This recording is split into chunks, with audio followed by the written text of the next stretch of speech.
Balance diet जिसको बोला जाता है। देखो बैलेंस डाइट है हमारे बॉडी के लिए बहुत ही ज्यादा जरूरी होता है, क्योंकि इसमें क्या होते हैं, पोषक तत्व वो उपस्थित होते हैं।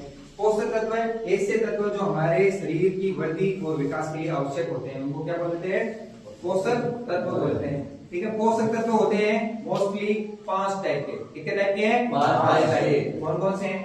कार्बोहाइड्रेट, वसा, विटामिन, प्रोटीन और मिनरल्स, जिनको खनिज लवण बोला जाता है। इसके अलावा एक और पदार्थ है जिसका नाम है जल, वो भी बहुत इंपॉर्टेंट है। इन सभी के साथ में मिलकर वो भी हमारी बॉडी को क्या देते हैं, हमारी बॉडी की ग्रोथ के लिए बहुत ही आवश्यक होता है। ठीक है, तो इन सभी को हम बारी बारी से पढ़ेंगे। सबसे पहला है हमारा कार्बोहाइड्रेट। कौन सा पोषक तत्व है? कार्बोहाइड्रेट। कार्बोहाइड्रेट है वो आपका कार्बन, हाइड्रोजन और ऑक्सीजन से मिलकर बना हुआ होता है।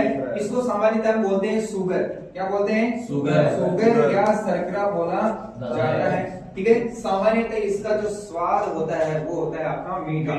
तो मीठी जितनी भी चीजें हैं उनमें लगभग क्या पाया जाता है, आपका कार्बोहाइड्रेट पाया जाता है। ठीक है, किससे मिलकर बना हुआ होता है ये? कार्बन, हाइड्रोजन और ऑक्सीजन से। सबसे सरलतम अगर कार्बोहाइड्रेट की बात करें तो वो होता है आपका ग्लूकोज।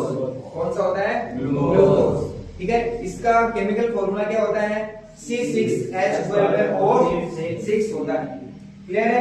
ठीक है, कार्बोहाइड्रेट है वो जितने भी अनाज है आपके, ठीक है, उनमें पाया जाता है। फल सब्जियों में भी पाया जाता है।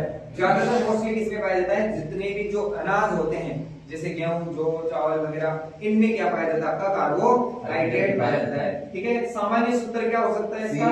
CnH2nOn।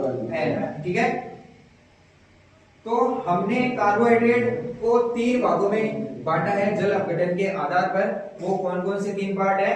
पहला है मोनोसेकेराइड, दूसरा है आपका डाइसेकेराइड और तीसरा है आपका पॉलीसेकेराइड या ओलिगोसेकेराइड भी इसको बोला जाता है। ठीक है, सेकेराइड की बात करें तो सेकेराइड कार्बोहाइड्रेट की इकाई को क्या बोला जाता है? सेकेराइड बोला जाता है। ठीक है, तो मोनोसेकेराइड है उसमें कार्बन, जो कार्बोहाइड्रेट है उसके कितने अणु होंगे, या जो शर्करा है उसके कितने अणु होंगे? मोनो का मतलब होता है एक। तो इसमें कितनी इकाइयां होती है? एक। शर्करा का एक अणु होता है जिसको क्या बोला जाता है? मोनोसेकेराइड बोला जाता है। यह सबसे सरल और आपके सबसे छोटे कार्बोहाइड्रेट है। इनमें एग्जांपल क्या क्या है मोनोसेकेराइड के? सबसे पहले है ग्लूकोज, जिसका आपका सूत्र क्या होता है? C6H12O6 होता है। ठीक है, उसको ब्लड शुगर भी बोला जाता है, क्योंकि ये हमारे शरीर में खून में मिली हुई होती है।